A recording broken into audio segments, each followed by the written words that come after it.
สงขะมาสงขะมาสงขะพ่อแม่พี่น้องกูก็กูก้นขามาสงขะแต่ก็หักที่หักและนับถือกูก็กูก้นขะมาสงขะมาสงขะ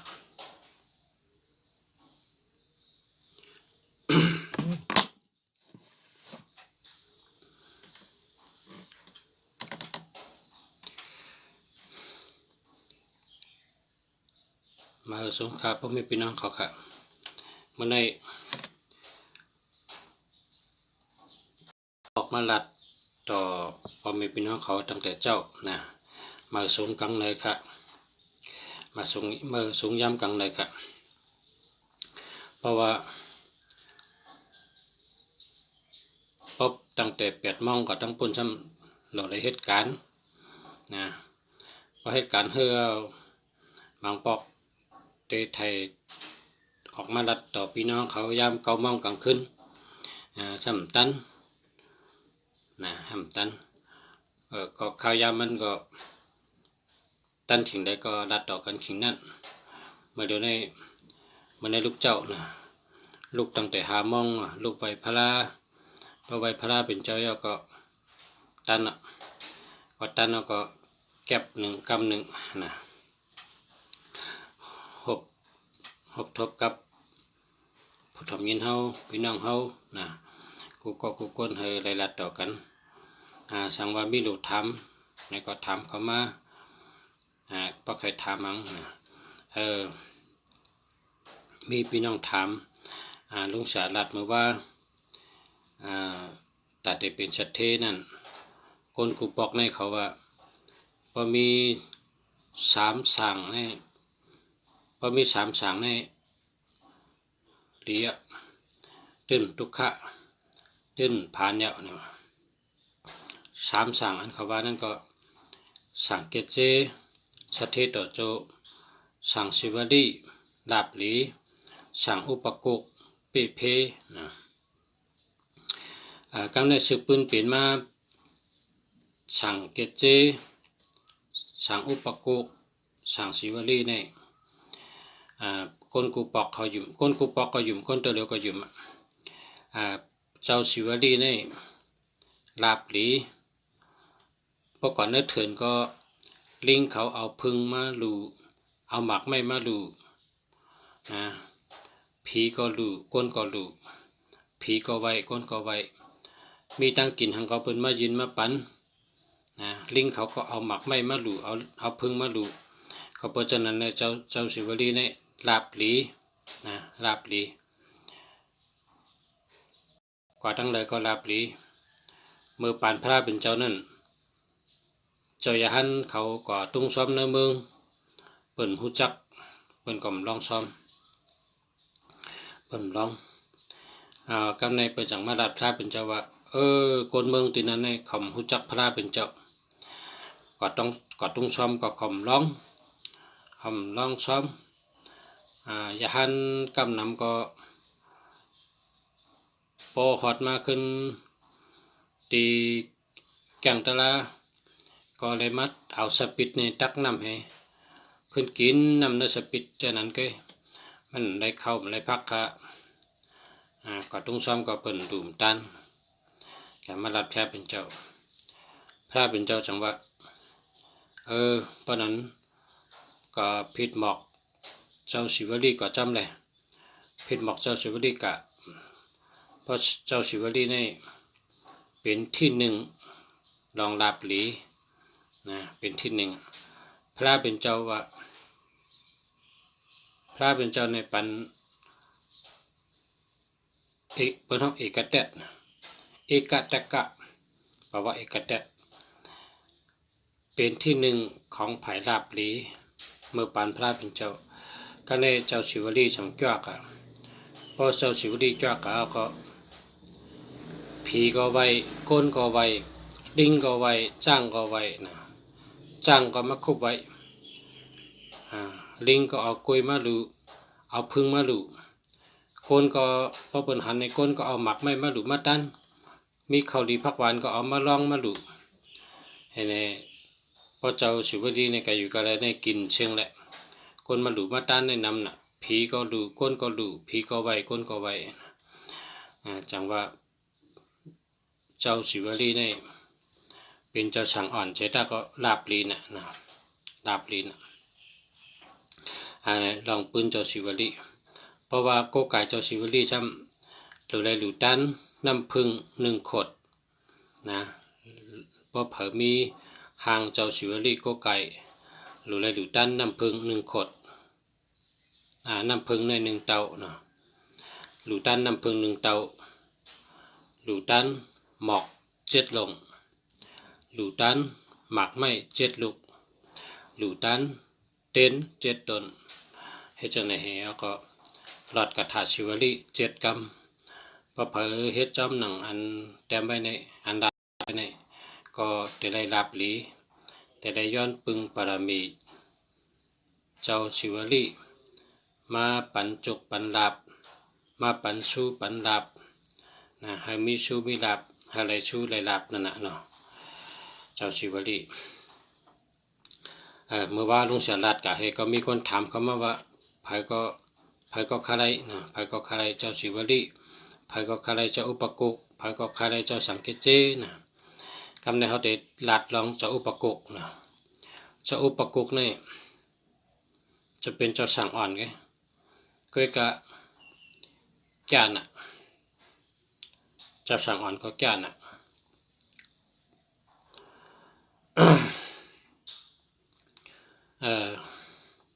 จำตายต่อตัวเร็วก็ตายอุปกุกเนี่ยมี8 ป้านะมี8 ป้ามีเนื้อนำ4 ป้า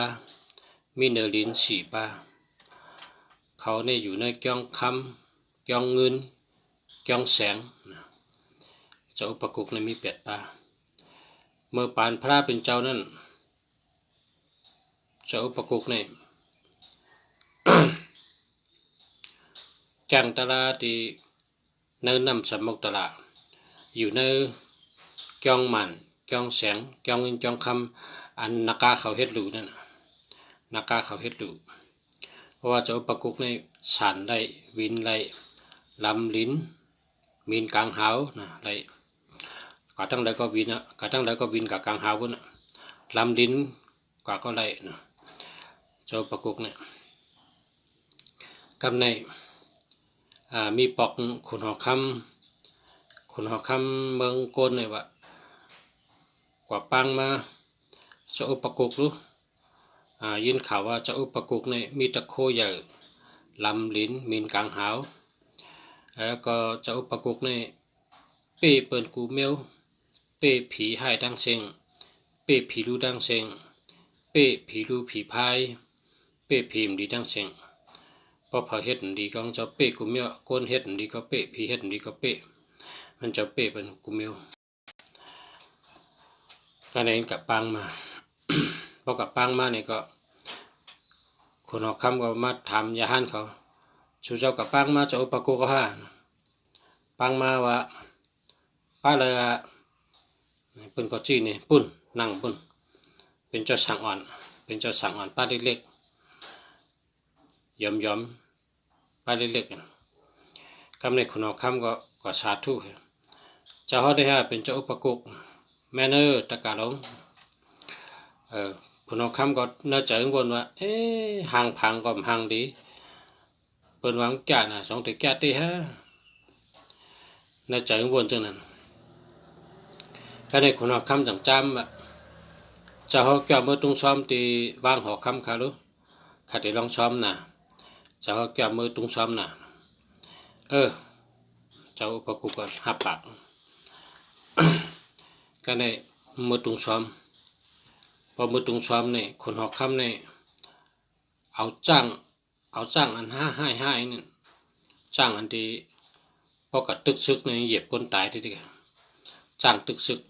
คนหอกคำในกูปอกในจ้างนำน่ะ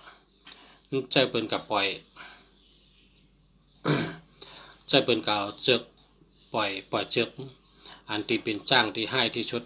ให้เดี๋ยวเปิ่นจ้างตัวให้เดี๋ยวเปิ่นจ้างเพราะเปิ่นกับตึกซึกเนี่ยเหยียบคนตายที่จ้างตัวเปิ่นก็ปล่อยออกมาคนหอกคำก็ลองซ้อมยาก็ลัดว่า cháu kéoมือเกียงแล้วว่ากับเนี่ยแก้มือเกียงแล้วเพราะว่าคนออกคำลองซ้อมมาก็ ปั่นเจ้าประกบขึ้นไปออกวางหอกคำมาติมือเกียงก็ในคนออกคำก็จะเป็นปล่อยจ้างให้ลำจำเจ้าสั่งจ้างอันดีเจ็บคนตายนั่นให้ลำเจ้าสั่งก็ไปเมื่อเกียงกันในหันจ้างลงนี่ลำมันจ้างลงในป้องหอดเหยียบป้องหันก้นในเหยียบตายทีกันในหันจ้างลงมาเจ้าอุปกุกในแก่เตะเจ้าอุปกุกในเอากระถางเป่าให้เธอจ้างคนเอาคำเป็นมาหินเบ็ดเป็นมาหินลงเบ็ดตัวได้เป็นจ้างก็เป็นหางจ้างอะไรเย็นเป็นมาหินเบ็ดกันในเจ้าสั่งอ่อนก็มือติดก็ว่าตั้งในสึกปืนในว่าตั้งวางหอกคำเหตั้งเกียงเจ้าอุปกุกให้ในมันไกลกันเจ้าสั่งอ่อนก็ไปมาคนหอกคำในมันเจ้าบ่นว่าเจ้าสั่งอ่อนในตายโยเจ้าสั่งอ่อนในตายไปแล้วโยในคนหอกคำบ่นจังนั้นก็ในจังหางจ้างหางมาเอาตับจ้างตับมาลึบจมเจ้าสั่งอ่อนกเขากับตุ้ยดูเขาปล่อยจ้างให้กับได้จ้างกับเหยียบตายเจ้าสั่งอ่อนแล้วโยกเขากับตุ้ยคนหอกคำก็ขี่จ้างขี่มาล้ำมาจมเผื่อมาหอดปอดตังในมาหันจ้างเจ้านะจ้างให้นั่นยื่นเป็นหมาหินไปเลยคนซึกมาหลัดว่าเจ้าหอกคำจ้างอันให้ให้เปิ้นอันที่เหยียบคนตายที่นั่นอันเจ้าเขาปล่อยนั่นน่ะมันก็เป็นหมาหินไปแล้ววะเขาก็ยิบเด้อมันชื่อจ้างเป็นหมาหินการในคนหอกคำก็มาหอดติจ้างให้มายิบเด้อเป็นหมาหินเป็ดเนาะจ้างเขาในยื่นเป็นหมาหินเป็ดเปิ้นนี่เด้เจ้าสั่งอ่อนในแก่เตะนะเจ้าอุปกุกในแก่เตะในพวกไหนเนี่ยกำในเจ้าอุปกุกในแก่เตะพวกไหนเตะในคนเอาคำจังขี่จ้างขี่มาเมื่อจอมถึงจองเจ้าอุปกุกพอเมื่อหอดก็เจ้าอุปกุกก็จำหอดจองว่าเจ้าอุปกุกในพอล่ำขึ้นเนาะสั่นได้วินได้ลำลิ้นก็เลยมินกลางหาวก็ได้นะเจ้าประกุมือหัดยองคนเอาคำขึ้นมือต้องป่านว่าอันตีขาเลยวนพิษเลยเฮ็ดพิษก็ขาย้อนกันต่อเจ้าเขาปล่อยวางข้างบันคาอย่าให้เป็นบทเป็นตามอย่าให้เป็นเช่นเป็นนามสังฆาย้อนกันต่อเจ้าค่ะก็คนเอาคำก็ย้อนกันต่อเจ้าประกุก็ว่ามันเป็นชังเขาก็ไม่ได้เจ็บไม่ได้เสียบชังจ้างตะกาได้เองเป็นหมาหินไปแล้วอะคนออกคำว่าเป็นจ้างป้ายเขานั่นเป็นจ้างตึกซึกเขาพอมีซึกมาโดดใจมันกอบตึกซึกเขาค่ะย้อนให้เจ้าเกเป็นขึ้นให้เป็นจ้างขึ้นให้ค่ะละอย่าให้เป็นหมาหินเพราะเป็นหมาหินในเขาคำจ้างใจค่ะเพราะเป็นจ้างในเพราะมีลองตึกซึกมาเขาขลุเอากับตึกซึกเขาเจ้าขึ้นเกเป็นใส่กำขาดย้อนเจ้าประกุก เจ้าประกุกก็ขึ้นเป่านำให้เขาว่ากำพอมือหัดติจ้างก็เอาน้ำในโฮดเถอะจ้างก็นะพอน้ำโฮดเถอะก็ขึ้นเป็นจ้างขึ้นจะอุปกุกก็เป่าน้ำปันคนซึกจะนั่นคนซึกตั้งคนออกคำก็ขึ้นไวจะอุปกุกให้มากขึ้น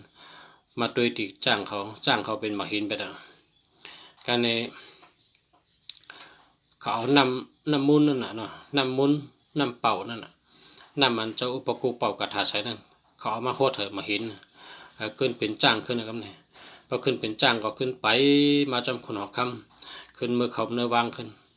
คนหอกคำก็ว่าแก่เตะเจ้าอุปกุกเนี่ยแก่เตะเจ้าอุปกุกเนี่ยการในเจ้าอุปกุกเนี่ย ข่าวเงาของเจ้าเนี่ยพอลองเปย์อย่างฉูเนี่ยมันเจ้าเปย์เป็นที่หนึ่งนะคุณหอกคำลงอาโศกะธรรมราชามหามังกีว่าเฮ็ดกองมู84 เหียงคนหอกคำอาโศกะธรรมราชามหามังกีในเฮ็ดกองมู84 เหียงสู่เฮ็ดหลู่แพ้เป็นเจ้าการในเฮ็ดกองมูยาว84 เหียงสู่ในเจ้าเตยัดนำเฮ็ดปล่อยยัดนำหลู่ตันเอากุสูป้องเตยัดนำทำผ้าผาวที่กองมูปุดแบบเนี้ยมันได้ยัดให้ปอกพอเฮ็ดเจ้าปอเตยัดนำทำผ้าผาเอา เอากอมูงปุดเป็ดมันได้ยาที่ปอกก็ในคนคำจังถามว่าเปลี่ยนย้อนสังขาเฮาคาเฮ็ดตั้งดีเฮ็ดกองมูเป็นเครื่องหมายศาสนาพุทธพระเป็นเจ้าเฮาคาเฮ็ดกองมูแห่งทำป้อมได้ต่างทิ้งจำปะต่างยาวปฏิยัตินำซ้ำเมียนภาพปุดเป็ดติ๊กๆในเป็นยังไงค่ะเจ้าอย่าหันเขาจังว่าคนหอคำเจ้าเมียคนหอคำเฮาโลกับปังเจ้าอุปกุกมามีเจ้าอุปกุกป้าเรียกว่าอันนี้เป้ผีเนี่ยเป้ผีลูผีพายเป้ขุนชงขุนสางเป้ขุนผลขุนดมเป้ขุนแดดขุนวันเป้เปิ้นกูเมียวในมีเจ้าอุปกุกกันเนี่ยกับปังเจ้าอุปกุกมาเป็นนั่นก็เป็นก็กับปังเจ้าอุปกุกมาเจ้าอุปกุกก็มาพอมาเนี่ยก็เป็นก็หลัดลองตั้งว่าเจ้าฮอจอยคนหอคำเจ้ามันจากคนหอคำเลยหยัดน้ำเฮ็ดปล่อยหยัดน้ำอันที่เอาหับก็สู่ลองเลยเฮ็ดก็มูเป็ดมือสีเหียงสู่เนี่ยให้เลยหลู่เลยตันเลยได้หยัดน้ำให้ข้าย้อนเจ้าฮอจอยใส่กำขันเปิดเฮ็ดปล่อยหยัดน้ำที่กองมูลกำในเปิดเฮ็ดปังเจ้าอุปกุกมาเปิดก็เฮ็ดจ้องดูจ่อยเจ้าก็อยู่ที่จ้องเจ้าอุปกุกนั่นมันเปิดกองมูลพอเต็มได้ยะผีก็เลยก็เต็มได้ยะก้นก็เต็มได้ยะผีก็เต็มได้ยะมันเป็นการดีเฮ็ดกองมูเนี่ยกองมูเป็ดมึงสีเหียงคนหอคำอโศกธรรมราชามหามังกีเนี่ยเป็นวันนั้นคนหอคำอโศกธรรมราชาเนี่ยก็เฮ็ดกองมูเป็ดมึงสีเหียงดูแค่นเจ้าเห็นเป็นเครื่องหมายศาสนาพุทธพระเป็นเจ้าวันเนี่ยก็ในคุณปปนเฮ็ดป้อยเนี่ยก็คุณสงเนี่ยคุณสงในให้นะคุณสงในมาเฮ็ดภาพผ่าเฮ็ดภาพผ่าให้กองมูพุทธก็ในจะอุปกุกว่าคุณสงหยุดก่อนกึดก่อนคุณสงว่าจะอุปกุกอย่ามาห้ามค่ะเนื้อกุนจำปูติปาเนี่ยมันมีเผอเป้เกาค่าได้เป้ปนหมดอ่ะคุณชงก็ว่าก็ได้ผ่าให้กองมูจะเนี่ยหยอดพูดเป็ดให้อโศกธรรมราชาคุณเอาคำอโศกธรรมราชาอย่าไปแห้งได้หยัดน้ำอย่าไปแห้งได้กุศลคำนี้จะอุปกุกว่าเกิดก่อนเขาอุบกันตะกาลงคุณชงการเป็นเฮ็ดการดีเฮ็ดกองมูเนี่ยเป็นเครื่องหมายศาสนาพุทธพระเป็นเจ้าอย่าไปกะยะการในคุณชงคำโขคุณชงทำเพราะคุณชงทำก็จะอุปกุกเนี่ยเอาสายแอวมันนะเอาสายแอวจะอุปกุกเนี่ยเป่ากระถาใส่เพราะเป่ากระถาใส่แล้วก็เอาปุดตรงกับเจ้าเจ้าคุณชงนั่นเอาปุดตรงกับเค้นตัวคุณชงไปทั้งหมดคุณชงก็มันตรงแล้วการในซ้ำเป่าให้ยาวสายแอวจะอุปกุกให้กับมัดจับลอยลงไว้กับมัดจับลอยลงไว้กับในปองมัดไปยาวในกองว่าเฮ็ดปล่อยหยัดน้ำละกับในเขามัดไปละคุณสงเนี่ยมันไม่หังแล้วนะก็เป็นผีให้ผีลูผีพายแต่เป้ขุนชงเจ้านั้นก็คำฮัทเทสังะบอกว่ามัดเป็ดคุณหลงมัดเป็ดโหนางอ่ะนะเป็นว่ากามเป็นว่าจับโจรให้จับโหหน้าจับโจรให้จับโหหน้าพวกกันยับโจรให้ยับโหนามันนะพวกกันยับก้นให้ให้ยับโหนามันนะนี่แหละเป็นสอนไว้มือปานแพ้เป็นเจ้าพวกกันยับโจรยับโหนามันพอก็เราชึกซุ่มเราให้เนี่ยนะเป็นกันยับโหมันพวกยับโหอะไรเนี่ยก่อยหมดเหมือนคุณสานั่นพวกยับอะไรคุณสาเนี่ยก็ปังเหมือนหนังผายนะผายปังเป็นเจ้านั้นชึกซุ่มเราให้เนี่ยเป็นกันยับโหนางพอโหนางลูกก็ลูกหมดมันเป็นเช่นนั้นอันนี้ก็เจ้าประกุกในยับขุนชงมัดจับลอยไปผีลูผีพายกับฮัทเทสังะคำนี้ปองมัดจับลอยเอาในซ้ำหลัดคนเอาคำเฮ็ดปล่อย7 วันเฮ็ดปล่อยหยาดน้ำกอมูเฮ็ดปล่อยยาวๆเนี่ยพอเลยหลุดเลยหยาดน้ำเอาเนี่ยเจ้าประกุกจังกว่าที่คุณชง ขึ้นกับรัดว่ากันโตนะเขาเลยป้นแปลนกว่าเขาเลยมัดเจ้าไว้7 วัน7 วันพองเปิ้นเฮ็ดปล่อยหยัดนำเนี่ยเขาเลยจ่อยคนออกคำอโศกะธรรมราชาเขามัดชูไว้ก็อย่าไปมีอแปดช่างหน้าชูก็อย่าไปมีอแปดที่เขาก็อย่าไปมีอแปดที่ชูอย่าให้เป็นวดติกันหน้าในการรัดต่อเจ้าคนชงก็ยกมือไว้เจ้าอุปกุว่าเจ้าค่ะในโจปันคาในคาอยู่ว่ามีเผอเปกค่ะคาอยู่ว่ามีเผอเปกคาเอาในอาจารย์ว่าเจ้าเขาในช้ำจ่าเลยคาลงเพราะฉะนั้นก็เจ้าเขาปล่อยคาละเพราะเจ้าปล่อยคาแล้วคาเขาเต็มปันอเป็ดทั้งพิษชังกำในเจ้าอุปกุก็ชดเอาคนชงนั่นว่าเป็นคนชงเนี่ยอาศักอยู่เป็น100,000 ปีสุดทางว่าสุมตายให้ปอกมันก็ตายมันนานตายแกอาศักสุในมี100,000 ปีกันอาศักยาวนะในกาวันตามเมื่อนาเนี่ย ชูก็ยุ่มย้ำพระเป็นเจ้าตลาดต่อเจ้าสั่งข่าวต่อเจ้าเอาเป็นตีปึงใช่แล้วชูได้กุศลพอสู่เหตุการณ์เมื่อการเรื่องในชูก็ได้เกิดเป็นคนช้างคนชงได้เกิดเป็นคนช้างคนชงพี่ลูกพี่ไพ่ให้ในชูก็ไม่ได้แคมป์ชายเพราะเจ้าปกุคอตลาดนี่มันก็ว่าเพราะนั้นเขาได้นับถือศาสนาพุทธพระเป็นเจ้าพระตราสังขารให้เป็นที่พึ่งยกต่างขีมอมจอมโหคะจนถึง ต่อโจต่อปานค่ะถึงปานลูกปานล่างค่ะการในคนชงก็ฮับปากให้จังห้องเอาตะเปนทั้งเสียงก็เป็นผีดูผีไพ่มา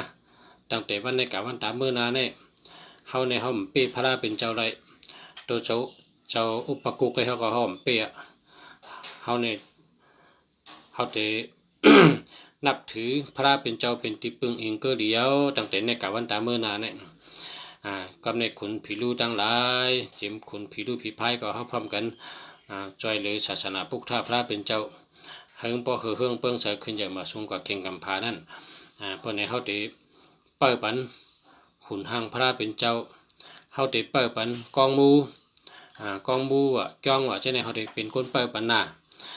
กันในขุนชงตั้งหลายผีลูตั้งหลายจังไว้เจ้าอุปกุกก็ขึ้นปันพรเขาเฮห่อปันตะลาเฮขึ้นดิดเจอขึ้นปันเฮ ขึ้นดัดว่าในการนาเนี่ยตั้งแต่เมื่อในกับวันตาเมื่อนาเนี่ยกองมูก็เลยก็เยาชูหลบป้าปันกูขิงกูย้ำอยากโกนก็อย่าไปยะผีก็อย่าไปยะเผอก็อย่าไปยะมีลองพบเป็นเฮ็ดหรือเฮ็ดด้านเนี่ยก็มีลองแคมแดบนะเป็นกองมูไว้อย่าไปยะอย่าไปเฮ็ดเดี๋ยวนะเผออย่าไปยะโกนยาก็ไม่ได้ผียาก็ไม่ได้ผียาผีดุคนยาคนดุนะเจ้าปกุกกระไรจังนั้นเจ้า คุณสงเขาก็ผีลูผีพายเขาก็จังสาธุเขาคาเตเปอร์ปันอะไรกูสูงเตเปอร์หุ่นหางพระเป็นเจ้าเตเปอร์กองมูเจนเขาคาเตเปอร์ค่ะเต็มกองมูเต็มหุ่นหางพระเป็นเจ้าเจนเขาเตเปอร์เนี่ยจังแต่นั้นมาจะว่าพอเฮ็ดกองมูในเฮ็ดทางขุนผีลูไว้เฮ็ดทางสังสีไว้เฮ็ดทางนักกาไว้ใช่ไหมเฮ็ดทางนักกาก็มีเฮ็ดทางกาโดนก็มีเฮ็ดทางเสือก็มีนะเป็นเฮ็ดไปผีไปกองมูอันนั้นเจ้าอุปกุกเป็นมาจากนั้น กับใน เจ้าอุปกุกเนี่ยคนไตเขาเนี่ย ปกติเฮ็ดไปสังรองเลยนะปกติเฮ็ดไปสังรองในกูปีเนี่ยเลยกับปังเจ้าอุปกุกมาเป็นกับปังเจ้าอุปกุกมาเฮ็ดขอเจ้าอุปกุกเฮ็ดย่องเจ้าอุปกุกตำไปเปิ้นว่าเจ้าอุปกุกก็มาปล่อยเขาข้าวยามเฮ็ดปล่อยเขาขาเนี่ยเขาได้เฮ็ดปล่อยสังรอง3 วัน5 วัน7 วันให้ผลอย่าไปตกให้ร่วมอย่าไปยะเขาขาเลยเฮ็ดปล่อยเกี่ยวซื่อๆเปียวๆมนๆเฮ็ดหลูเฮ็ดด้านเพราะเขาขาจัดนำกำบวยเขาขาติป่วยกู้สู่บรรชุเจ้านาเกินกับปังเจ้าอุปกุกมาเปิ้นเฮ็ดหอไว้ตำไว้เปิ้นก็ไตเตียนดุมลาหลูหมอกน้ำไผเตียนในชั้นบ่มปันวอดให้ปอกที่หอเจ้าอุปกุกข้าวยำเฮ็ดปล่อยสังรอง3 วันก็ดี5 วันก็ดี7 วันก็ดีพอเฮ็ดปล่อยสังรองในเปิ้นกับปังเจ้าอุปกุกมาอันตั้งชุด ที่หนึ่งนั่นเป็นที่หนึ่งเพราะว่าพอเฮ็ดปล่อยในผมปังจะอุปกุกมาเนี่ยนะผลก็ยะรวมก็ยะปล่อยมันเจาะนะพอได้ปังจะอุปกุกมาได้ผลก็ยะรวมก็ยะนะปล่อยกูไม่ว่าพอเป็นปล่อยหรือปล่อยดันพอเป็นปล่อยกินปล่อยทำปล่อยอันนับถือศาสนาพุทธพระเป็นเจ้าเนี่ยที่หนึ่งเนี่ยแต่ได้กับปังจะอุปกุกมาได้ที่กับพอปังจะอุปกุกมาไปไหนก็เฮ็ดปล่อยก็3 วัน 7 วัน5 วันผลก็ยะรวมก็ยะนะ เป็นจังนั้นมาเนี่ยเป็นตั้งยุ่มยำพี่น้องเฮาพี่น้องใต้เฮาเจ้าประกุกในไว้จับเพิ่นก็กัดเย็นช้ำฉะนะเมื่อปานนุ่งฉาเขาเป็นคนซึกเนี่ยนุ่งฉาเขาในเฮ็ดซึก10 ปีนะเฮ็ดซึกขุนสาเนี่ยเมื่อปานเขาเป็นซึกขุนสาเนี่ยก็พอเผอมีซึกซึกเจ้าประกุกเนี่ยพอเผอมีหางเจ้าประกุกเนี่ยนะหลอดเพศแต่เสียเฮาลูกโหเมืองเนี่ยขึ้นมือฮอดตั้งยานปุ่นมือฮอดหมูห้าหมูแห้งปุ่นมือฮอดลอยหมูลอยเจี๊ยปุ่นขึ้นลงนะกาจอมตาจอมตังพอเผอมีเจ้าอุปกุกจับตัวได้หลอดเพดีนะกว่าทั้งเลยก็หลอดเพอยู่ดีกินหวานนะหลอดเพกว่าก็หลอดเพมากก็หลอดเพเจ้าอุปกุกเนี่ยนะโหลด2 กูก็1 ก็1 สู1 ก็1 สูนะเจ้าอุปกุกเนี่ยหลอดเพลีเนี่ยเพหมักกองก็มญ่าเพหลดเพกาหลดปินกาปินก็มญ่าไพ่ไม้ก็มญ่าเพกูเมียวในหลอดเพกูเมียวเจ้าอุปกุกเนี่ยกามใบก็มีเจ้าอุปกุกเนี่ยกามใบเจ้าศิวลีก็มีกามใบเจ้าอุปกุกก็มีกามใบเจ้าสังเกตเจก็มี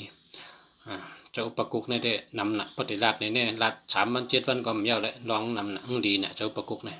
มันบอกว่าเปเพนั่นนะเปเพเปิ้นเฮ็ดไปว่ากล้าก็มเตอเปิ้นปล่อยอาตาตามองก็มเตอเฮาไว้เคลื่อนเอาก็ไผไม่เฮิรนเอาก็จับตัวก็หลอดเพนะเจ้าอุปกุกเนี่ยเป็นไผหลอดเพ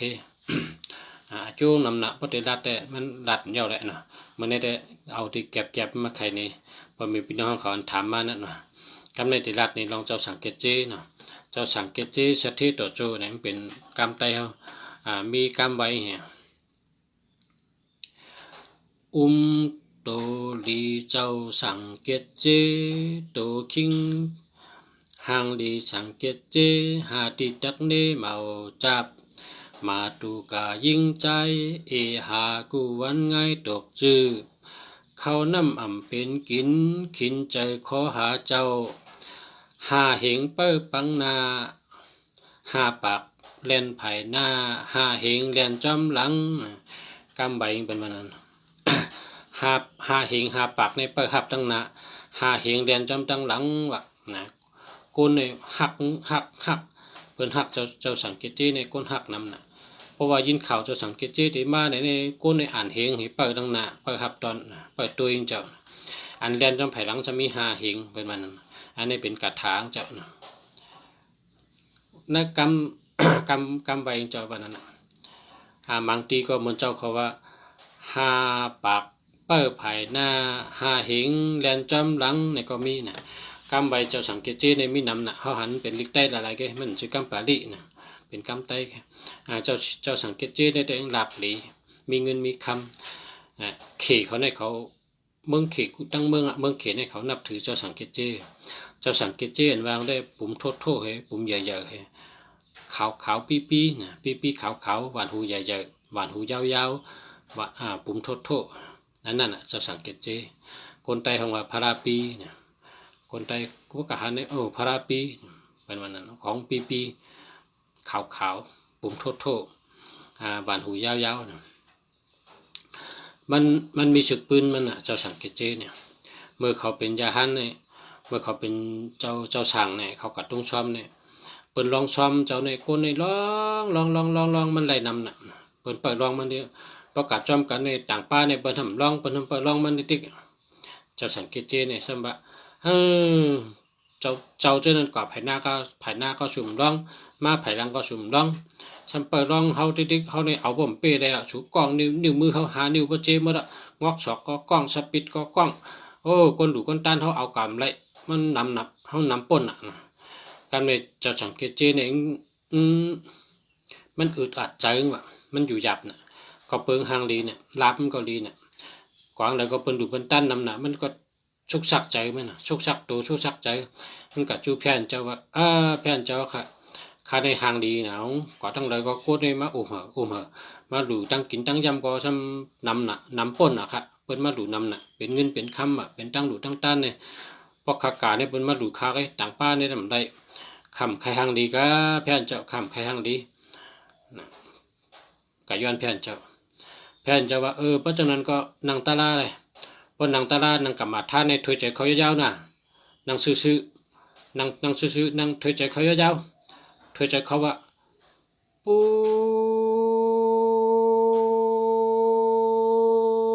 โทปุกทอเนี่ยว่ะถอยใจเขาตึกปุกทอเนี่ยถอยใจเขาตูงเจ้าก็ใหญ่ขึ้นปุ่มเจ้าก็ใหญ่ขึ้นปีโปโยกันเนี่ยนะตูงเจ้าเต้ในหางดีน่ะตูงเจ้าเต้ในหางดีน่ะแค่การตะโค้งผ่านให้ปุ่มใหญ่ไปการในประกาศตรงชอมตั้งก็เป็นว่าโอ้เจ้าปีมาแล้วเจ้าปีมาเมืองเขก็ว่าเจ้าปีคนไทยก็ว่าเจ้าปีเนี่ยก็การชื่อเจ้าเต้ได้เป็นห้องว่าเจ้าสังเกตเจแบบนั้นเจ้าสังเกตเจสเทต่อจูขึ้นเมื่อปืนเพศาสนาในเมืองเขนั่นให้ศาสนาปืนเพในเมืองเขเมืองเจ้าขึ้นเมื่อในเขคำหูจักศาสนาเพราะกานั่งกันแล้วก็พอผลตกกับมิจองยักเอาใบโมเนี่ยขึ้นเสวยเนี่ยก็โขนั่นนะหักเอาใบโมเนี่ยขึ้นเฮ็ดจองเจ้าเนี่ยมังสูเนี่ยเฮ็ดหางใบหมอกโมไว้เนี่ยก็โขเจ้าก็มีอยู่ในเมืองเขเนี่ยพระปีเนี่ยเฮ็ดไว้หลายเมียวน่ะในเมืองเขนะก็เพิ่มเจ้าขึ้นเมื่อปืนเพศศาสนาในเมืองเขนะเจ้าพระปีเนี่ยนะเจ้าสังเกตเจเนี่ยนะเจ้าสังเกตเจเป็นยาหันตาก็มันเจ้าพระเนาะมันไปเป็นพระเป็นว่าพระปีเนี่ยมันไปเจอพระมันเป็นยาหันตาไงเจ้าศิวลีก็ยาหันตาเจ้าอุปกุกก็ยาหันตาเจ้าสังเกตเจก็ยาหันตาเป็นห้องสังเกตเจสังศิวลีสังอุปกุกนะเป็นวันนั้นแต่เขาแกว่าเพราะเพิ่มมีสั่งนี่แหละกินเชื้อเพราะเพิ่มมีสั่งนี่เป็นสัตเทนะเมื่อปานก้นเท้าเขากุปอกนี่เป็นเฮ็ดที่เมืองกึ่งนี่เป็นเฮ็ดทั้งกุยใต้เมืองกึ่งนี่เขามาเฮ็ดพระราเขามีห้องหล่อหางเจ้าอุปกุกหล่อหางเจ้าศิวลีหล่อหางเจ้าสังเกตเจนะเป็นหล่อที่เมืองกึ่งตัวเดียวได้ล้างเคยก็มอหล่อล้างเคยก็มีเป็นเฮ็ดที่เมืองใต้เขาเป็นต้องหางเจ้าอุปกุกนี่ก็เอามือชกสปีเทียก็เอาตางด้วยตาวันนั่นน่ะนะเป็นหล่อที่เมืองกึ่งนั่นที่เมืองกึ่งในมิติเฮ็ดน่ะเจ้าอุปกุกเนี่ยเอามือชกสปีเฮียก็ตางไหวด้วยกลางวันน่ะตางไหวด้วยตาวันนั่นน่ะเป็นของเจ้าอุปกุกเจ้าสังเกตเจเจมปีขาวๆนะหวานหูยาวๆปีขาวๆปุ่มโทๆนะเจ้าสังเกตเจเจ้าศิวลีจำเดมีสปีดเฮมีจองเฮมีคอนเต้าเฮนะอันนั้นเจ้าศิวลีนะเขาสามเจ้าเนี่ยเหมือนกันพังหังเหมือนกันนะอันในเป็นเฮ็ดที่เมืองกึ่งเป็นหล่อที่เมืองกึ่งเมื่อปานเขาก็เรียกได้เมื่อปานเจ้าผ้าได้เป็นเฮ็ดที่เมืองกึ่งเป็นเขายังปอดเท้าได้เมื่อซื้อยาเมืองกึ่งเมื่อซื้อเฮียวหอมเมื่อซื้อกุดินบงอาจจะเนี่ยว่าซื้อยาอียาในทำกับซื้อพารามาขายขึ้นเขาเฮ็ดที่เมืองกึ่งในเฮ็ดเจ้าศิวลีเนี่ยก็มีเจน่ะเมืองกึ่งเนี่ยศิวลีขี่เป้ศิวลีขี่จ้างศิวลีขี่เสือขี่กาโดนขี่นักกาขี่สังชี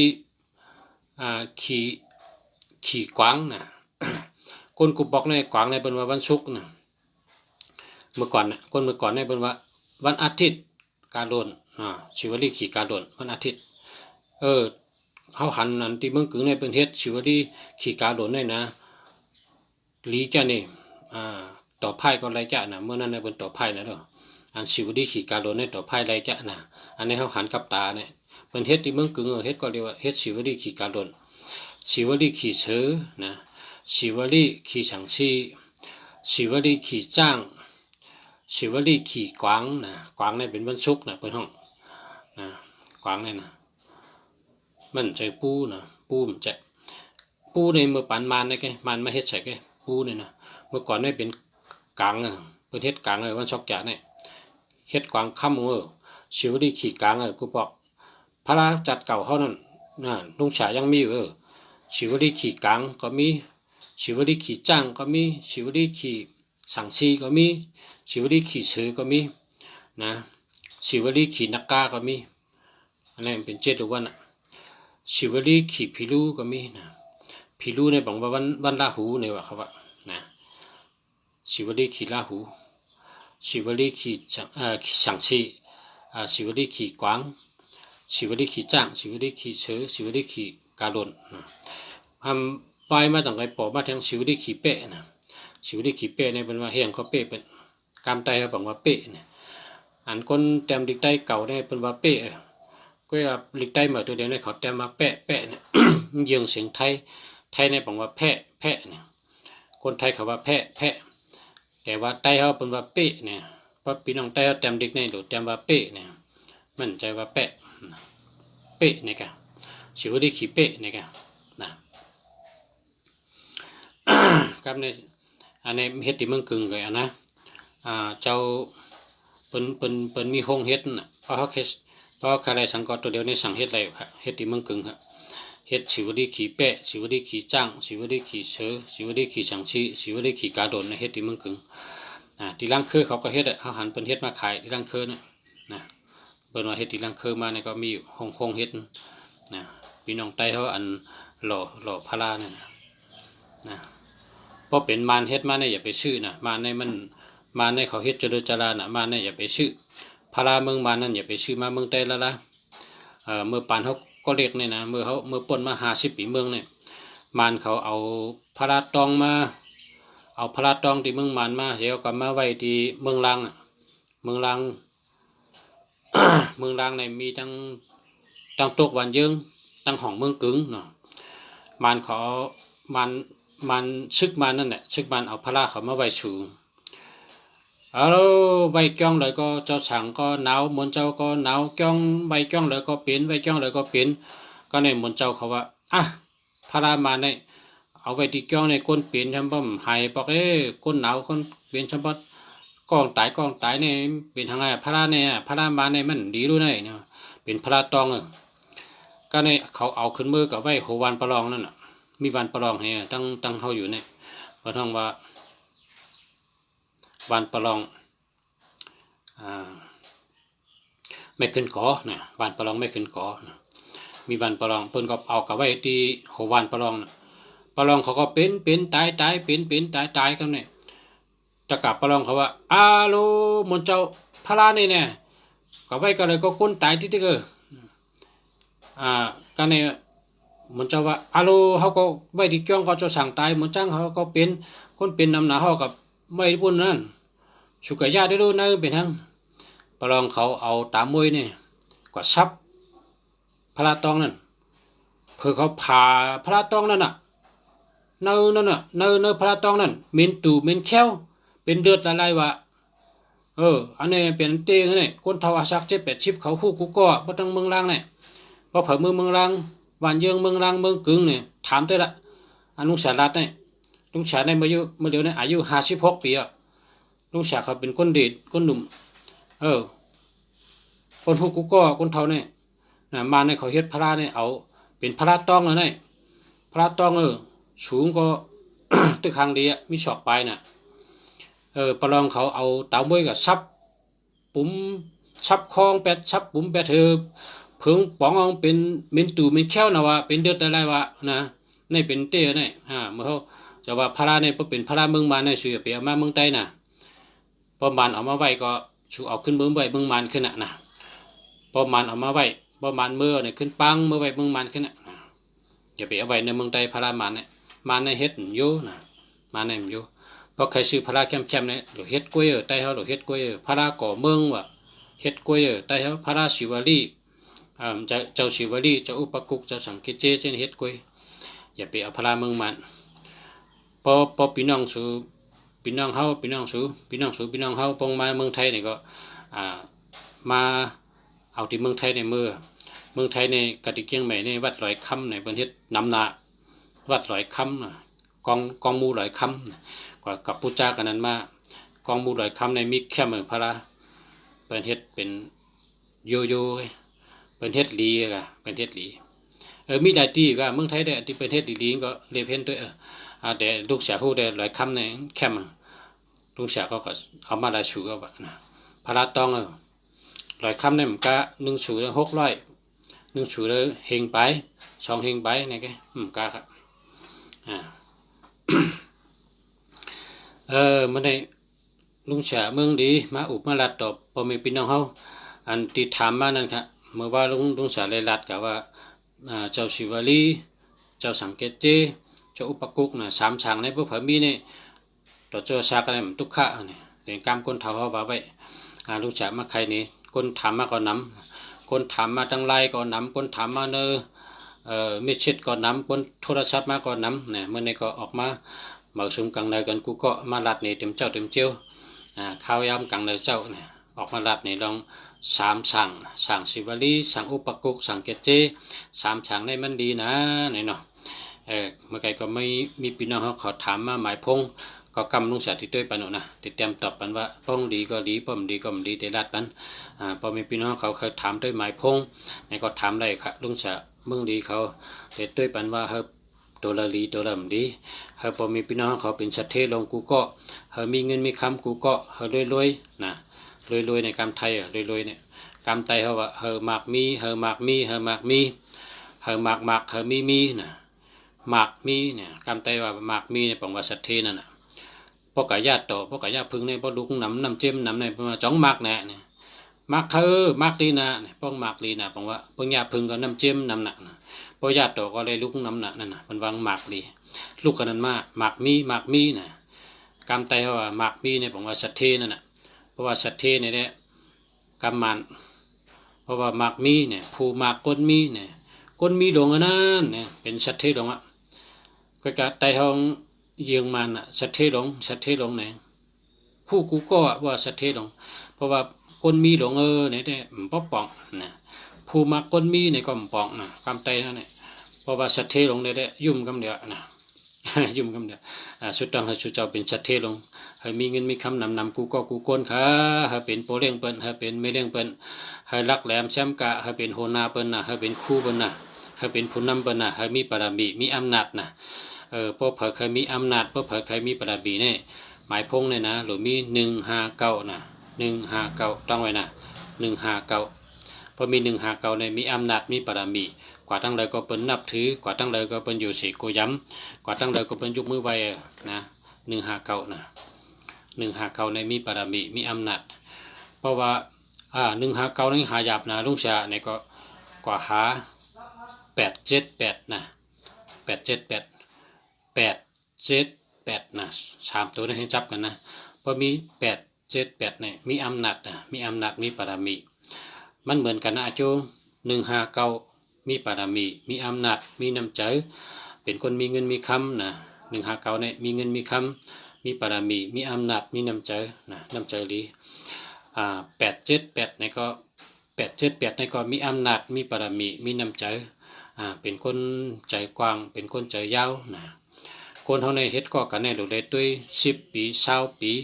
30 ปีก็ตั้งนานนะอย่าไปด้วยมือว่าอย่าไปด้วยมือไหนแกพระเป็นเจ้าสอนว่าอันป่นมานั่นอย่าไปวนคืนว่าพอมันป่นมาในเอาขึ้นแล้วค่ะนะพอป่นมาในเอาขึ้นแล้วเฮาอยู่มือเหลียวเนี่ยเฮาดีที่สุดเหตุการณ์มือเหลียวเนี่ยเหตุการณ์ดีที่สุดมือเหลียวเนี่ยแหละอายุใหญ่เลยเปิ้นมือเหลียวเนี่ยอายุใหญ่เลยเปิ้นมือเหลียวเนี่ยลำลองเลยเปิ้นมือเหลียวเนี่ยลำลองเลยเปิ้นรู้เลยอยู่เฮ็ดหลีลาดหลีวนหลีพอพาเคยขึ้นใหญ่มาสูงเนี่ยก็กังในลูกหามองนะลูกเจ้ากังในลูกเจ้าลูกเฮ็ดสั่งการดีการเมียด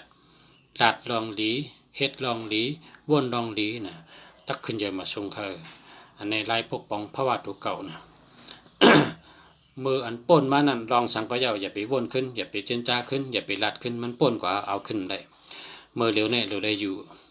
เฮลีลาดเฮลีเฮ็ดเฮลีมือพุกมือฮื้อมือหนา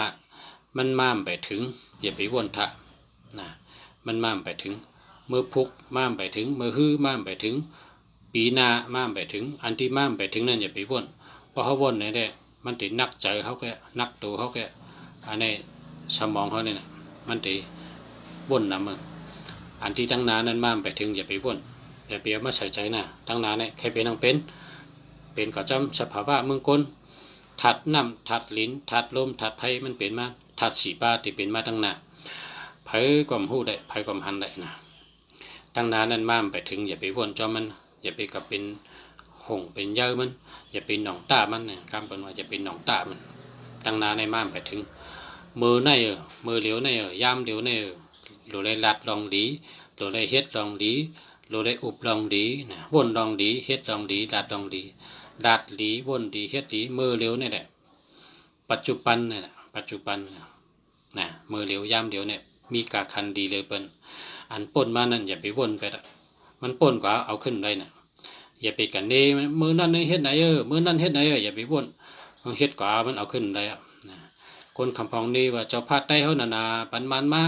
เจ้าพาดใต้เฮานานาปันมันขึ้นมาเนี่ยอย่ากันเนเขาที่เขาเจ้าก็เข้ากลุ่มเหล่านี้เขาเป็นคู่เฮานะเขาเป็นก้นรองเฮาเขาเป็นผู้นำเฮาเขาเฮ็ดกะเขาก็วนวางเตลีได้เฮ็ดนะ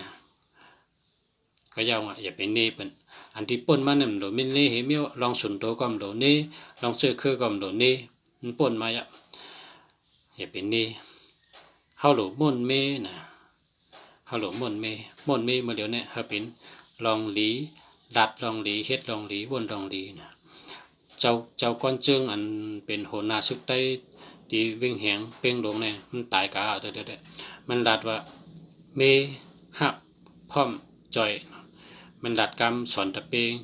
มันดัดกูว่าน่ะเมหักพร้อมจอย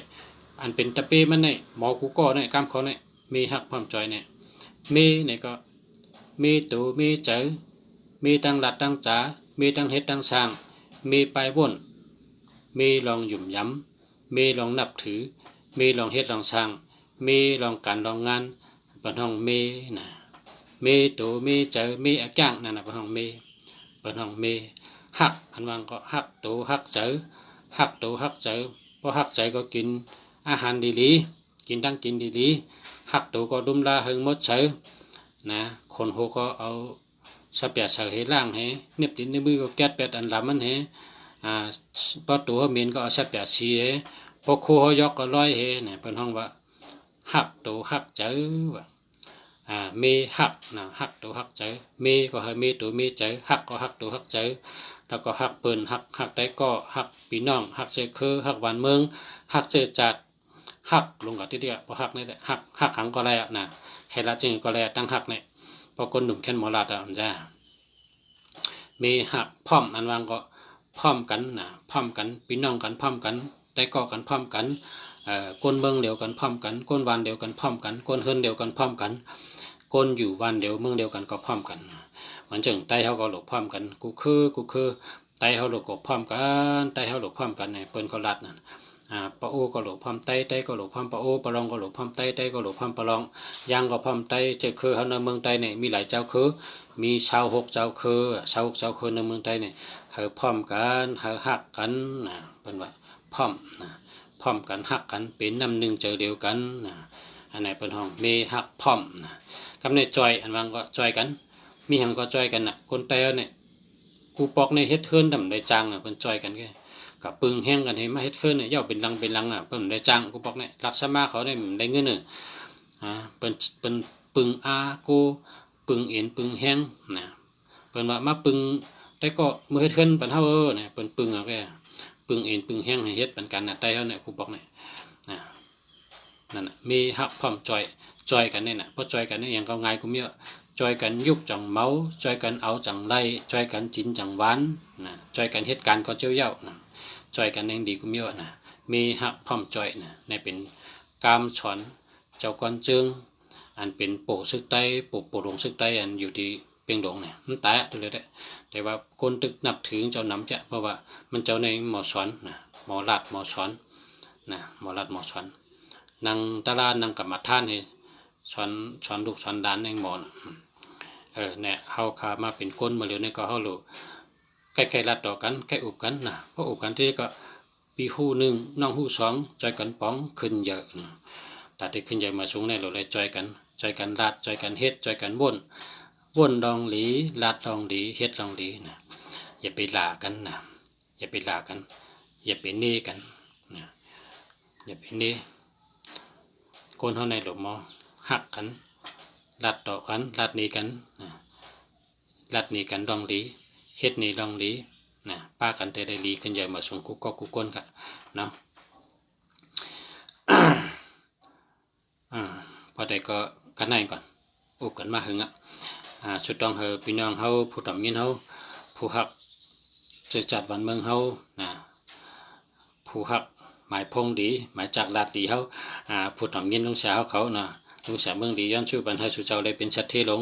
กูก็กูก้นเฮามีเงินมีคำกินเชียงดุมเชียงเฮาเลยมีปิญญาลีหาปิญญาหาตังหูกูวันเฮาตังหูโตตอนกูวันเฮามีปิญญาลีเฮารักแหลมเฮามีเงินมีคำนำเฮาเป็นโปเลี้ยงเปิ้นเฮาเป็นแม่เลี้ยงเปิ้นเฮาเป็นหัวหน้าเปิ้นเฮาเป็นครูเปิ้นมีบารมีมีอำนาจหมายพงก็จะ878กูก็กูคน878 159159ใน5159 4159 61591596159 4159 5159หาชื่อให้ใจกันเนาะ